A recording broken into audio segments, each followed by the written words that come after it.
매달 월급을 꼬박꼬박 받아도 물가는 오르고 통장 잔고는 제자리인데 주변에서는 주식으로 돈 벌었다는 이야기가 들려오죠. 그런데 막상 뉴스를 켜면 코스피가 어쩌고 코스닥이 어쩌고 하는 말이 나오는데 그게 뭔지도 모른 채 그냥 넘기고 있는 거 아닌가요? 모르면 손해입니다, 진짜로.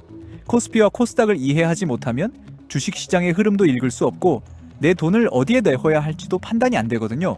경제 뉴스가 외계어처럼 들리는 것도 다 여기서 시작되는 겁니다. 오늘은 이 두 가지를 완전히 이해할 수 있도록 처음부터 차근차근 이야기해 드릴게요. 우선 가장 기본적인 것부터 짚고 넘어가야 하는데 주식시장이라는 게 도대체 무엇인지부터 생각해 볼 필요가 있어요.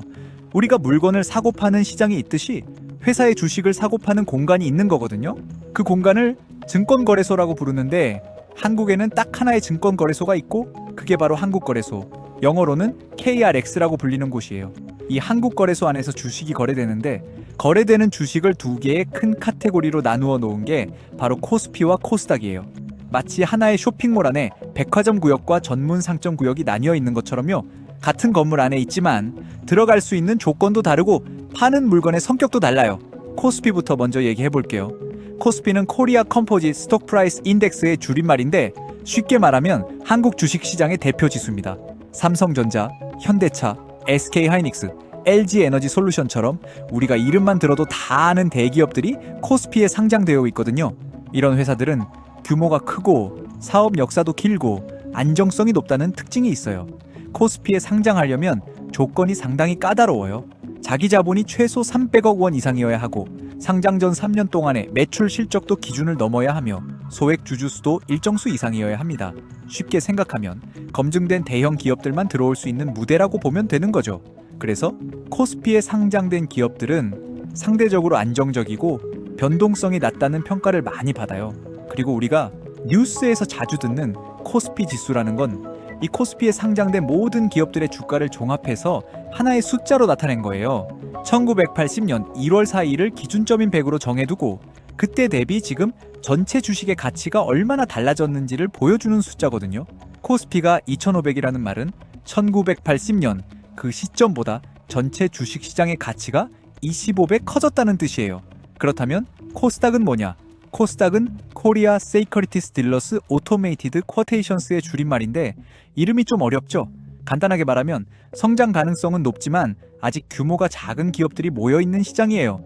바이오 회사, IT 스타트업, 엔터테인먼트 회사들이 주로 코스닥에 상장되어 있는데 우리가 잘 아는 셀트리온, 카카오 게임즈, 에코프로 같은 회사들이 바로 코스닥 기업이에요. 코스닥은 1990년에 만들어진 시장인데 미국의 나스닥을 모델로 해서 만들어졌거든요. 미국 나스닥에 애플, 구글, 아마존 같은 기술 기업들이 상장되어 있는 것처럼 한국의 기술 중심 기업들이 코스닥에서 자금을 조달하고 성장할 수 있는 판을 만들어준 거예요. 코스닥 상장 조건은 코스피보다 훨씬 유연한데 자기 자본 기준이 코스피의 절반 수준이고 적자 기업도 기술력만 인정받으면 상장이 가능해요. 이 차이가 굉장히 중요한 포인트입니다. 코스피 기업들은 이미 크고 안정적인 반면 코스닥 기업들은 아직 성장 중인 경우가 많아요. 그래서 코스닥 주식은 오를 때는 코스피보다 훨씬 크게 오르고 떨어질 때도 훨씬 크게 떨어지는 경향이 있어요.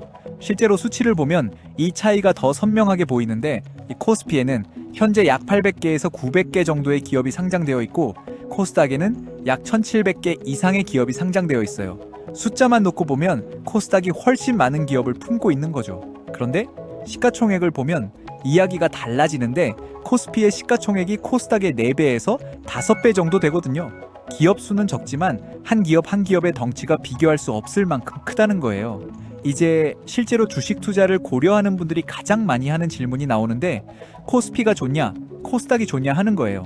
솔직히 말하면 이 질문에는 정답이 없어요.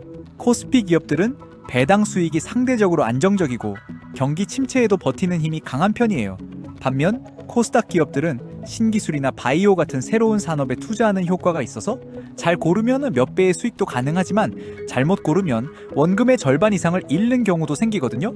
경제 뉴스를 볼 때 코스피 지수 하나만 봐서는 시장 전체를 다 파악하기 어렵다는 것도 알아두시면 좋아요.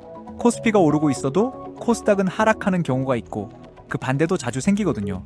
예를 들어 삼성전자 같은 대형주가 강세를 보이면 코스피는 올라가는데 중소형 기술주 중심의 코스닥은 반응이 느리거나 오히려 떨어지기도 해요.